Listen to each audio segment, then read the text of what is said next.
The Pesach Haggadah has attracted an enormous number of commentaries. And as usual, the commentator focuses on the particular aspects of the subject that interest him or that he has special competence in. There are literally hundreds of different commentaries on the Haggadah. And I'm going to be just as selective. There are certain aspects of Jewish thought that interest me. So I'm telling you this because I don't want you to think when I give you an interpretation that is the interpretation, the best interpretation, the right interpretation. None of the above. It's simply the aspect of the Haggadah that interests me because of my particular education, training, background, and general interest. I'm interested in literal pshat, what the words mean, to understand them literally and logically. I'm interested in philosophical subjects, which includes Kabbalistic subjects, Hasidic thought, I guess that's the main set of topics that interest me. And we'll be talking both about the text and about the mitzvos that are done. Now, let's see, in this Haggadah, I don't see a list of the 15. Oh, yes, yeah, you do have it here. You have it here. Oh, here, right, okay. So I don't know, you have this Haggadah here, this one here? No. All right. The first thing should be the order of 15 subjects in the Haggadah itself. The Simonim HaSeder. You have the list of Kadesh, Urchatz?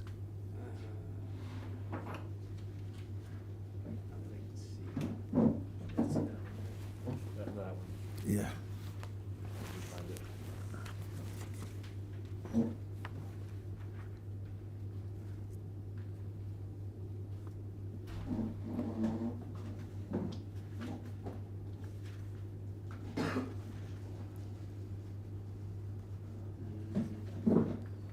You have it in the back there? Yeah. Okay, you have it. Very good. You have it? Well, it's not Kaddish itself. It says Kadesh, Urchatz, Karpas, Yachatz, a whole long list. I don't think this Megillah has them. It's just kind of... Oh, yeah. Yeah, it should have it. Yeah, we have it here. Yeah, you don't have it? Kaddish, Urchatz. Yeah, just on separate pages. You have it? It's the same as that. It's just that consecutively on not different like, pages. It's they're not in a... together. It's not in a... But you have all 15, right? Yeah. Okay.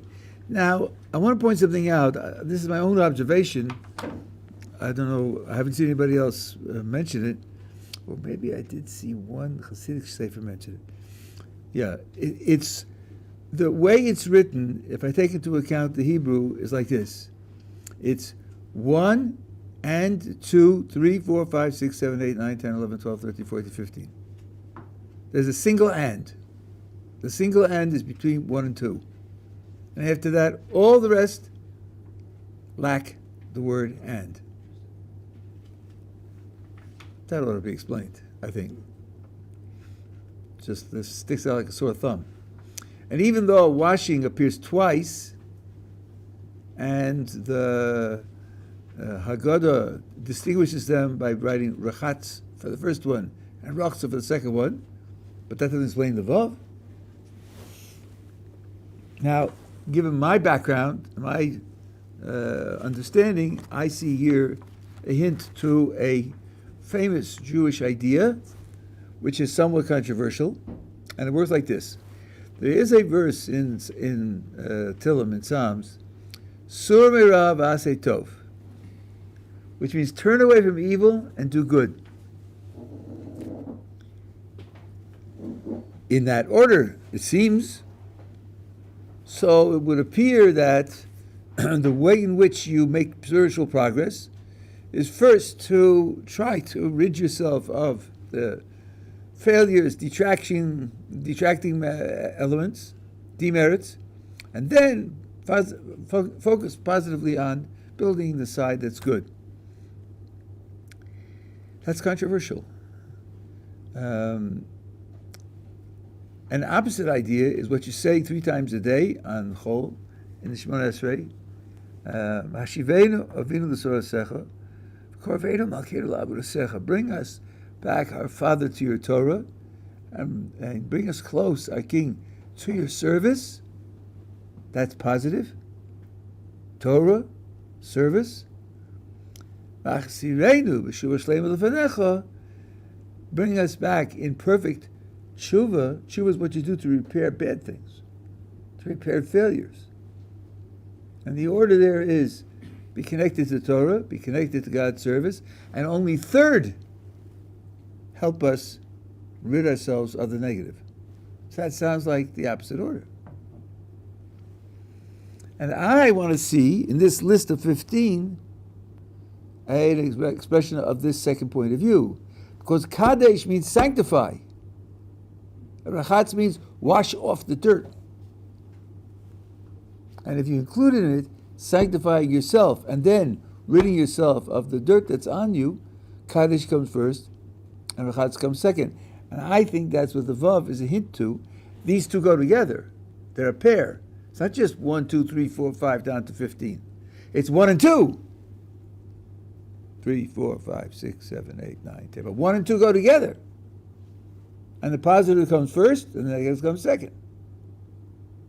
So you'll say, but Rabbi, you have on the one hand the order of the Simonim in the Haggadah and the blessing in the Shemona Esrei, versus a verse of King David in Psalms. How can you possibly stand up to a verse of King David? And the answer, the first source that I'm quoting, is this. Of course, we're not denying what King David said, but King David said, turn aside from evil and do good. In that order, who says those are steps 1 and 2? Maybe they're steps 2 and 3. And this is how it works. The first thing you do, which King David was not addressing, is to do good, even if the good is partial, compromised, blemished. You're not totally good. So when you act, you're an agent, you act with all of what you are, since part of you is also compromised, what you do isn't perfect. But it's a good. It's an imperfect good. Don't stress the adjective, stress the noun.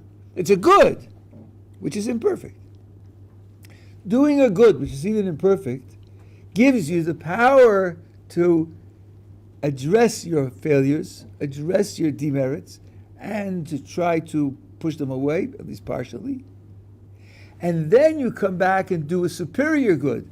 The less evil in you, the purer the good gets. So King David is telling you, you want to improve the level of good that you're capable of, push away the evil. That's true. But that doesn't tell you how to start the process, because you have to ask yourself, where does the strength to push away the evil come from? And that comes from doing the good and imperfect good at first. Now, not everybody agrees with this. I think it's a Achlekes Musar versus Chassidus in general, and even within the Musar world, there are people on both sides. But I want you to know that there are two sides. The Hasidic world stressed the idea of starting with the good. I asked my Rabbi Zatzal many, many years ago whether it's appropriate to do Cheshbon HaNefesh. Cheshbon HaNefesh means, from time to time, people do it every night, or every week, or every month. Ask yourself, how am I doing? Where are my failures? Where do I need to improve? And the Rebbe Zatzal said, yes, it's an appropriate practice to do, with one condition. When you start to look over your performance, find something good and meditate on it, dwell on it, focus on it, polish it, shine in the glow. And then, after you've set yourself as someone who's basically positive, basically oriented correctly, basically doing the right thing, then, yes, look at the areas where you're failing, areas where you're weak, and try to improve them. But start with something good. This was the Hasidic approach. So I think there's a hint to the Hasidic approach in the order here with the Vav. That Vav is put there only, and number 2, to put Kaddish and Urchatz together. Are we together? Are we understand? Okay, now some of you know there are 15 Shirei Hamalos, 15 psalms which are entitled a song of ascents. By the way, shir in Hebrew does not mean music. Shir means poetry. Shira also means poetry. That's why the title of a psalm, Mizmor Shir, is not redundant. Zmira is music. Shir is poetry. Mizmor Shir means either poetry put to music or music that's accompanied with poetical words. But so here it's Shirei Hamalos, so it means 15 poems. Now a mala is like a step to go up. It's ascent, climbing. And there were 15 steps in the temple. From the entrance up to the Holy of Holies, there are 15 levels to go up. So the picture here is that the Haggadah is divided into 15 sections. Each one is a step up. And of course, you can't go from step 7 to step 8 unless you took the first 6 steps. So you have to see them as graduating, moving in a direction, each one leaning on the previous ones. That would be the ideal way to explain the order of the Haggadah. You want to ask a question? Yeah. Some water. Water. I'm sorry? Would you like some Oh. Yes, thank you very much.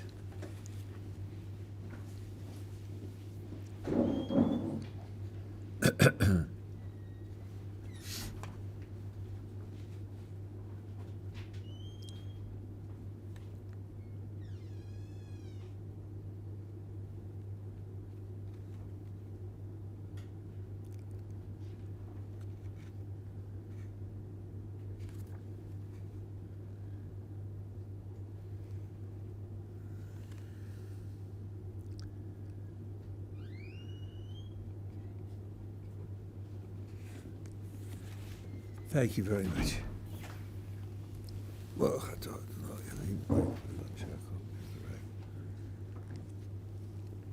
One of the things that we do at the Seder is to build the Seder plate.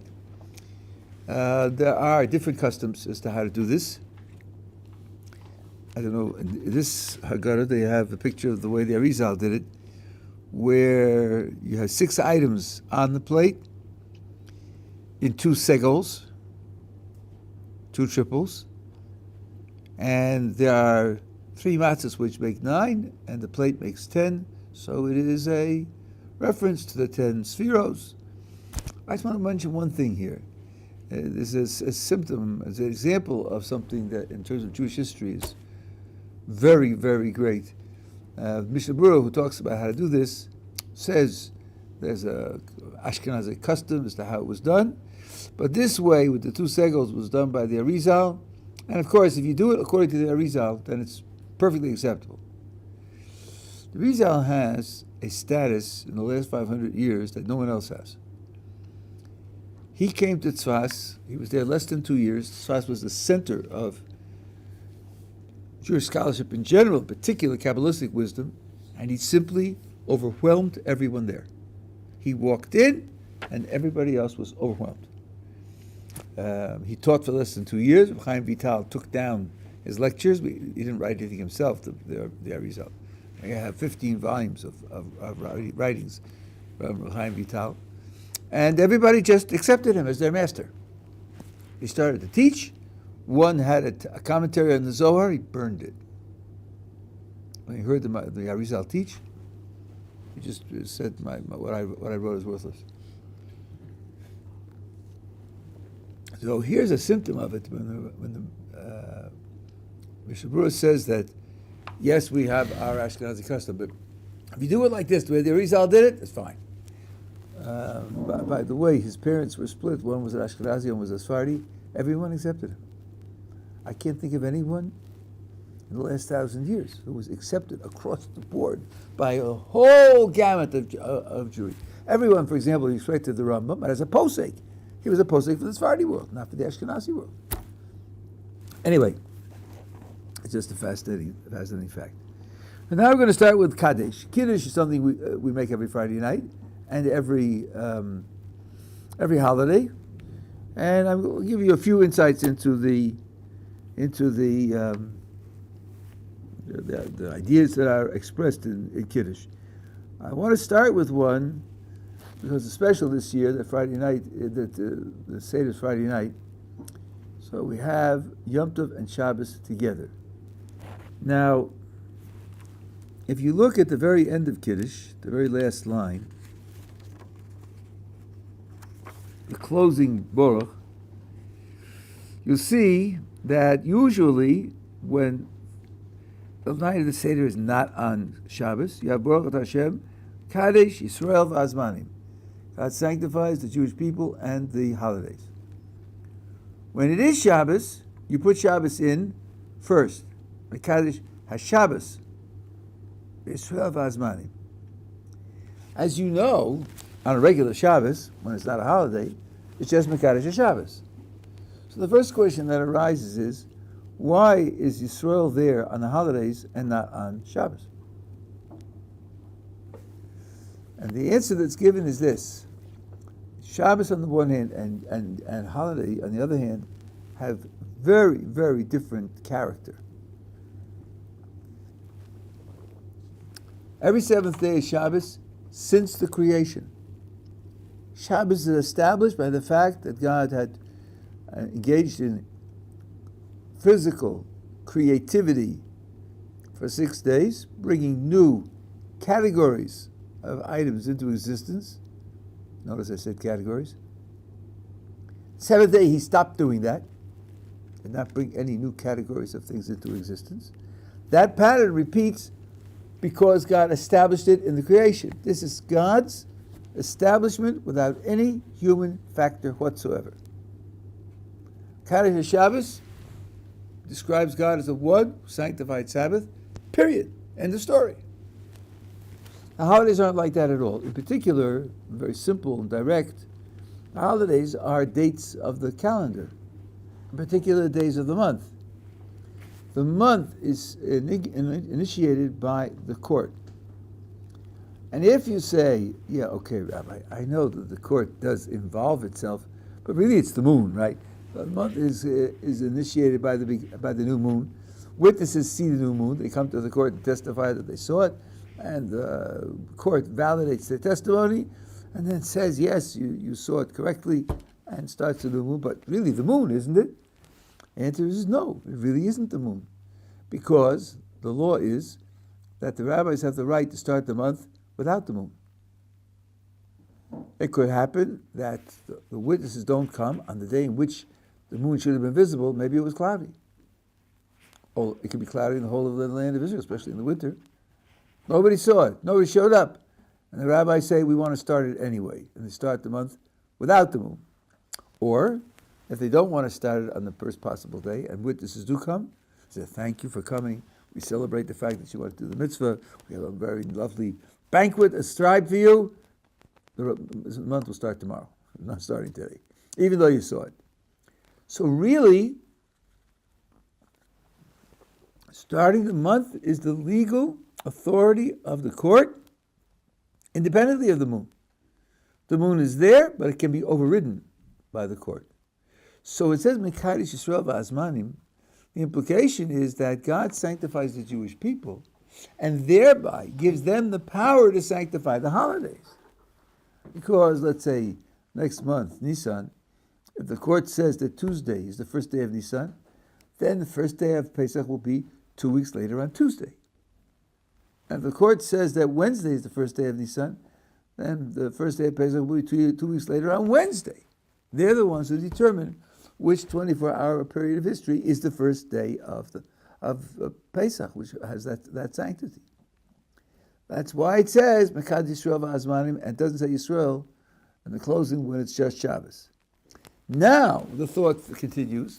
Put the two of them together, so you have Yisrael V'Azmanim for the holidays and Shabbos for Shabbos. And Shabbos comes first because it's a chain. God's establishing Shabbos is what sanctifies the Jewish people. And with that sanctity, they then go ahead and sanctify the holidays. So God sanctifies Shabbos, Shabbos sanctifies the Jewish people, the Jewish people sanctify the holidays. That's the complex situation that we have, and that's the situation that's expressed in the Kiddush. Okay, now I'm not going to talk to you about Vayechu Hashemayim. That's something which Well, I will mention one thing, because there's a deep philosophical idea here. There's a famous problem. Let's go through that paragraph that's there because of Shabbos. The heavens and earth were finished, and all their host, all the things that they contain.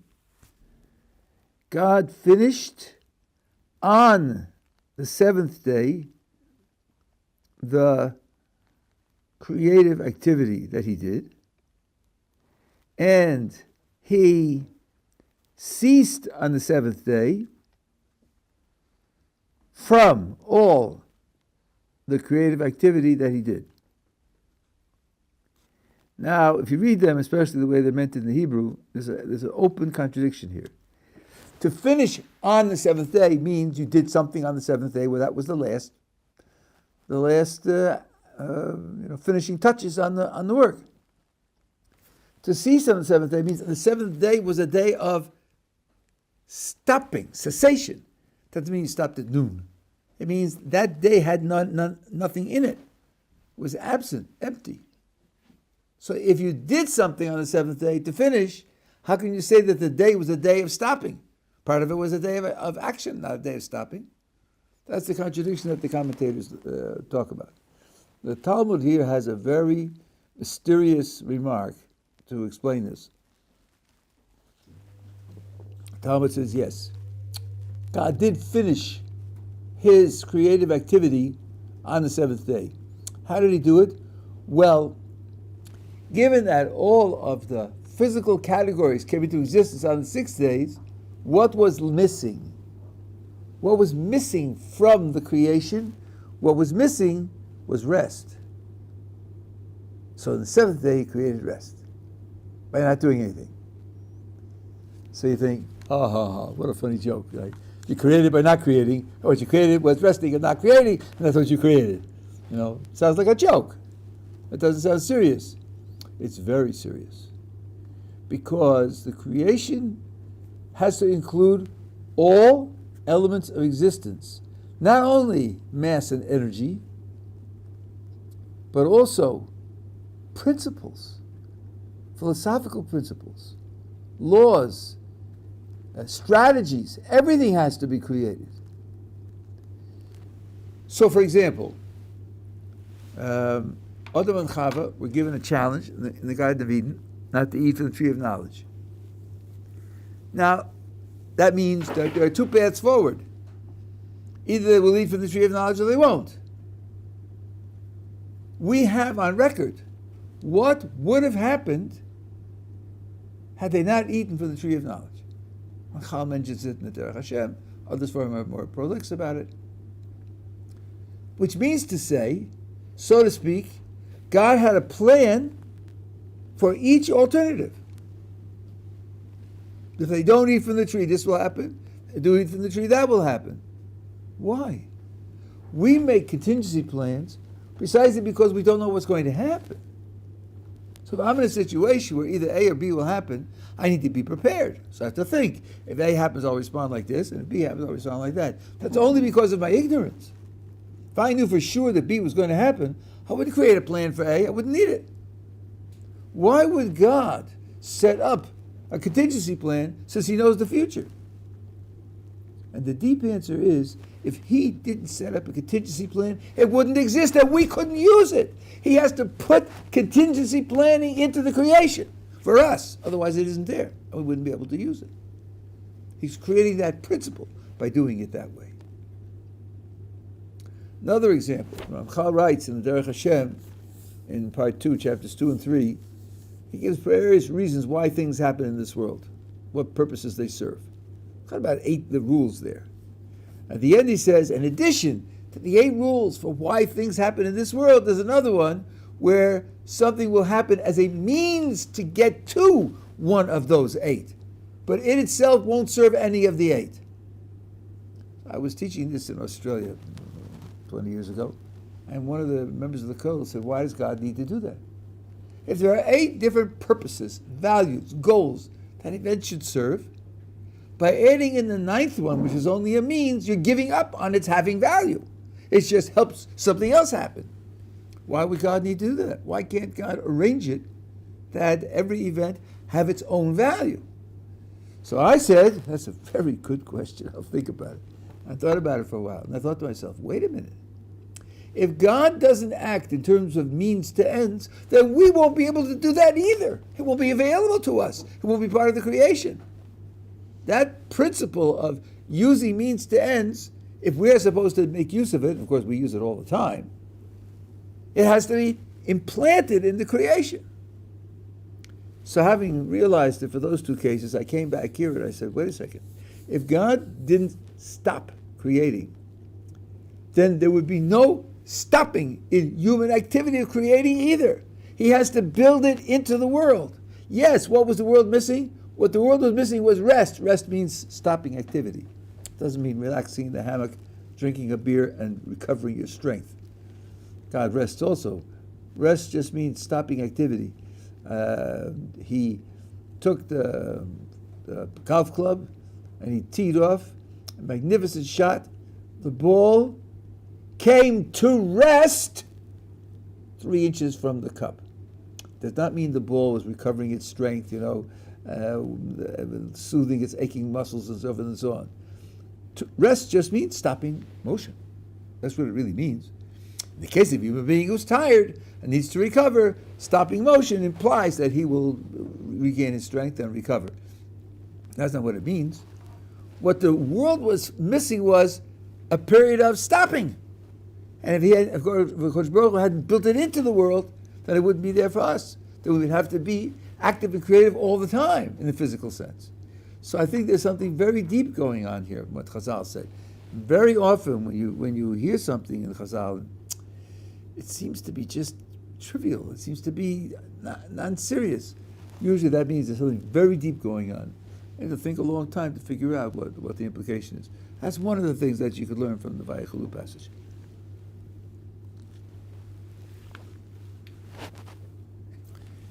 Okay, so now let's start the paragraph that's particular to the holidays in general, in particular for Pesach.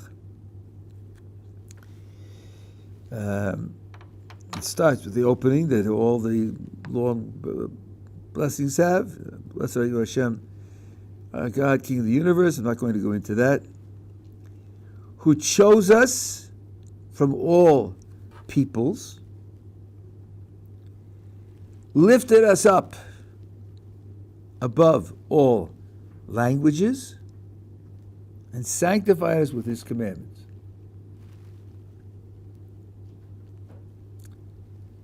First important implication here is our specialness, our uniqueness does not start with the commandments. I have heard people say, look, God has different things to be done by different people. That's all. This group has this commandment, those have nothing essentially different about us. It's just that different jobs have to be done by different people. No, that's not true. Because he started by choosing us from all peoples and exalting us, lifting us up above all languages. And only after that, sanctified us with his commandments. So we have to try to understand what the first two imply. They seem to be the basis on which he chose to sanctify us through his commandments. Now, here there's a motto or expression, who chose who? Who chose who? Did God choose us or did we choose him? Abraham definitely chose God.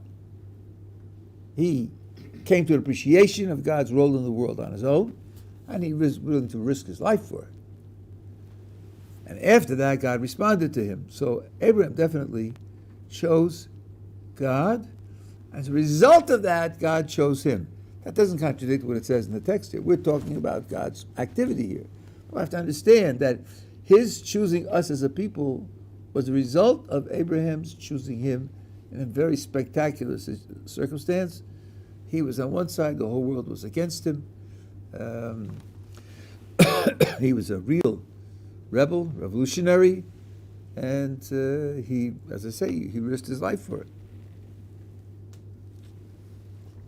And I want to just make just a little comment here. And people say, okay, that's very impressive. Haven't there been also other impressive revolutionaries? People who have opposed their societies and their cultures, and people who have risked their lives for the things that they believe were true? The answer is yes, they have. But it doesn't decrease, it doesn't modify our awe for Abraham, because our understanding is, just like I told you 3 minutes ago, that God planted principles into the world to make them available for us, so great people who do something the first time make it available for later people to do it. It's because they acted in such a way as to bring it into existence that it becomes available to later people. So no one later can compare with the first one, because he had to do it against the backdrop of emptiness, whereas the later ones do it against the backdrop of it's already having been done. So when Abraham was that revolutionary, able to stand against the world, he brought that principle into the world so that others could then be inspired and do it consciously or unconsciously. It's not that they knew about it, not that they're consciously imitating Abraham, but he changed the character of the world by doing it. This is a principle in all of Jewish thought. At the first time somebody does, people say Isaac was willing to die at the Haggadah, and God told Abraham to sacrifice Isaac. But haven't millions of Jews been willing, not even willing, they actually died, rather than violate what God wanted them to do? That's true, but he was the first. And because he was the first, he brought that power into the world. And everyone else later on who was willing to die, or actually does die, because the Torah requires him to, is leaning on Isaac, because he was the one who created that principle, brought it into the world. So, that's Abraham choosing God. Now, raising us up above all languages is something deep here, which in the last 150 years people have thought about and talked about, although some of them have made some pretty spectacular mistakes. I'll start with the mistakes. I think you get the idea from the mistake. There was a French linguist and anthropologist, I don't remember his name, it was about 150 years ago, who said, we French have to be very grateful for the French language. And the poor British are crippled because of their terrible language. Why is that? Because just as in the French language, you have the noun and then the adjectives come afterwards, because that's the way people think. People think of an object and then they think of its qualities. So our language mirrors the way we think. That's why our language is so good to express thought. That's why we have such profound ideas. That's why we make such great discoveries, because our language fits the human mind perfectly. But the poor British, their minds think object and qualities, and their language is qualities and an object. You have the adjectives first and then the noun. That's why they're so crippled. That's why they're so inferior, the poor British, because their minds and their language aren't made for one another. It didn't occur to that great scientist that maybe the language you speak affects how you think. And then maybe Frenchmen who learn French have minds that think object and then qualities, because that's the order of the French language. And the British have a mind that thinks qualities and then object, because that's the order of the English language. And they're not crippled, the poor British. And they haven't done badly compared to the French either, in terms of their creativity and their discoveries and their scientific abilities. Right? But then, having said that, you hear something very important, that the language you speak helps create the way you think. Well, that makes it a big deal what language you speak and what kind of language it is. And here I have to acquaint you with a fact which you should keep in mind, not only in Hebrew and English, but in all languages. Dictionaries are full of mistakes. They're full of mistakes. Don't trust a dictionary. If you're looking at a word, let's say in Hebrew, and you want to understand it in English, don't trust a dictionary. Ask somebody who knows the language well, who's thought about the language. Anybody here speak Hebrew? Know some Hebrew? Okay, what is a nachal? Huh? River, a brook, right. And therefore, it says in Genesis that the servants of Isaac dug in the nachal and found water. I got it. They were digging in the river and they found water. That sounds a little odd. Digging in the river to find water. Nachal means wadi. It means a river bed. It can be dry most of the year. It refers to the bed of the river, not to the water in the river. But you would never know that from the dictionary. What is a mabul? Flood. Sure, it says mabul's flood. Now, if you look in Parshas Noach, it says the mabul was water on the face of the earth. The reader says, yeah, the Bible's funny. It says these funny things. Every 4-year-old knows what a flood is. A flood is water. Yeah, it talks like that. Maybe it's poetry and so forth and so on. It's dead wrong. The word mabul does not mean flood. The word mabul means a destructive force that destroys order. It entropizes. It produces more entropy. Right? And what the Torah is telling you there is that there was a universal destructive force, and that destructive force happened to be water on the face of the earth. It could have been something else, but it happened to be that. At the end of the flood, it says God promises there will be no more water on the face of the earth and no more mabul. It's a double promise. There won't be any general destruction. The word mabul has no relationship linguistically to water at all. So you have to be aware that there are mistakes in the dictionaries. Now, the one that I think is most indicative is the word shalom. I think every dictionary translates shalom as peace. That is very distorted, because in English the word peace is negative, and in Hebrew the word peace is positive. I'll illustrate this for you. In English, it's perfectly appropriate to say that the graveyard is very peaceful. It is peaceful. It's quiet. Nothing happens there. No disturbance, no noise, no activity. It's just dead and quiet. Right? You could never use the word shalom for a graveyard. Never. Shalom comes from a root that means complete. It's sometimes used for perfection. They mean integrated, perfectly functional, whole, not missing anything. So shalom in Hebrew is a positive concept, not a negative concept. So now, you think of a person living with peace on the one hand and shalom on the other hand. Those are two different mental sets, two different mental attitudes. To be satisfied with a mere lack of conflict, from a point of view, Shabbos shalom doesn't mean there shouldn't be any buses running on Shabbos because they're noisy. Shalom means you reach a level of perfection, a level of participating in the world to come because of its great wholeness. So then speaking the Hebrew language forms your thought, forms your experience. And that means that it plays a very important role in your identity. God raised us up above all languages by giving us the Hebrew language, which is the elements out of which the world was created. The letters and the words of Hebrew express the essence of creation, which means that if you speak Hebrew and think Hebrew, then your mind, like with that poor French scientist, your mind is thinking in the patterns of the real creation of the world. Otherwise, when you think in English or in Chinese or in Nigerian or whatever it is, and you come to the world, you're going to see mismatches, and you're going to have to figure out why I'm thinking this way and the world works that way, and then how do I change and how do I deal with it?